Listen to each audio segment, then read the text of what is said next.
काठमाडौँ उपत्यकाको दक्षिण पश्चिम क्षेत्रमा मनाइने बखुमल वा बखुमद भनेर चिनिने जात्रालाई आजकल सातगाउने जात्रा पनि भनिन्छ। यो जात्रा राजा रत्नमल्लद्वारा सुरु गरिएको थियो। नेग अर्थात् सातगाउँ भन्नाले कृतिपुर, पाङ्गा, नैकाप, लङ्कोट, बोसीगाउँ, सतुङ्गल र मच्छेगाउँको एउटा समुचित नाउँ हो। बल्कु खोलाको किनारा स्थित विष्णुदेवीको पीठमा सातगाउँको मुख्य जात्रा मनाइन्छ। मुख्य गरी विष्णुदेवी जात्रा हुने भए तापनि जात्रा हुने गाउँठाउँ अनुसार विष्णुदेवी, इन्द्रायणी, बालकुमारी, ब्रह्मायणी, महेश्वरी, कुमारी, बाराही आदि अष्टमातृका तथा गणेश र भैरव आदिको पूजाआजा गरी जात्रा मान्ने गरिन्छ। किंवदन्ती अनुसार काठमाडौँको विष्णुमती खोलाको किनारमा अष्टमातृका मध्येकी एक तान्त्रिक देवी लुती अजिमा अर्थात् इन्द्रायणी शक्तिपीठ अवस्थित छ।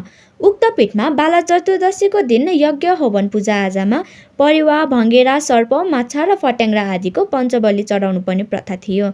एक समय उक्त होममा चढाएका पञ्चबली मध्येका परेवा अर्थात् बखु उडेर तीनथाना स्थित विष्णुदेवीको यज्ञकुण्डमा बस्यो।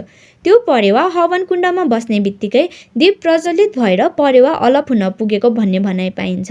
यसरी परेवा ज्वालामा पर्दा हवन सिद्धि भएको घटना सातगाउँभरि फैलियो र शक्तिपीठको रूपमा सातगाउँका बासिन्दाहरूले बखुमद जात्रा मान्ने गरेको पाइन्छ।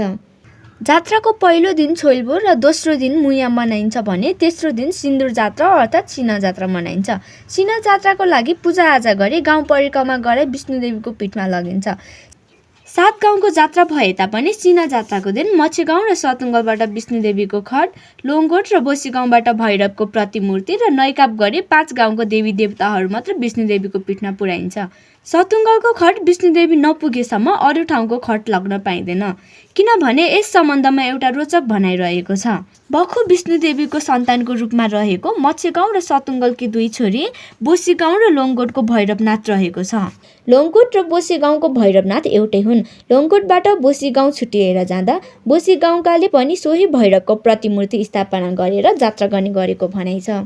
एक पटक मच्छेगाउँको जेठी दिदीले भाइ बहिनीलाई बोलाएर आमाको दर्शन गर्न सँगसँगै जाने सल्लाह गरिन्। भेट्न जाने दिनमा सिङ्गारपटार गरी बिस्तारै आमाको चरणमा पुग्दा सतुङ्गलकी कान्छी बहिनी पहिले नै आई आमाको काखमा बसेको देखेर रिसाई पिठी फर्काएर पश्चिमतिर फर्की बसिन्। यो दृश्य हामीले जात्राको दिनमा पनि देख्न सक्छौँ। दशमीको दिन विष्णुदेवी माताको परिसरमा धुमधाम साथ सिना जात्रा गरिन्छ। बाजा गाजा बजाउँदै देवी देवताहरूलाई आआफ्नो गाउँभित्रै बलि दिएर पूजाआजा गरिन्छ र हर्ष उल्लासका साथ गाउँ परिक्रमा गरी निर्दिष्ट ठाउँमा पुर्याएर बिसाएपछि जात्रा सम्पन्न हुन्छ। सबै ठाउँमा सिनको दिन जात्रा सकिन्छ भने सतुङ्गलमा चाहिँ सिनको भोलिपल्ट सुल अनि त्यसको भोलिपल्ट बिहान ढक्की त्यो जात्रा हुन्छ, जुन त्यो नानीको मन्दिरमा प्रवेश गरेपछि सकिन्छ। तर त्यही बेला श्री विष्णुदेवी देवगण ढकीबाट मन्दिरमा आसन नहुने भएको हुनाले ठक्की त्यो जात्रा सकिए लगतै पङ्ख अर्थात् खाली खट जात्रा सुरु हुन्छ, जुन अरू गाउँको भन्दा पृथक ढङ्गले मनाइन्छ। ठक्की त्यो श्री विष्णुदेवी मन्दिरमा आसन नगर्ने भएको कारणले खाली खटमा अझै पनि श्री विष्णुदेवी माईको शक्ति रहिरहेको जनविश्वासका कारण पङ्ख जात्रा मनाइने गरेको भनाइ पाइन्छ।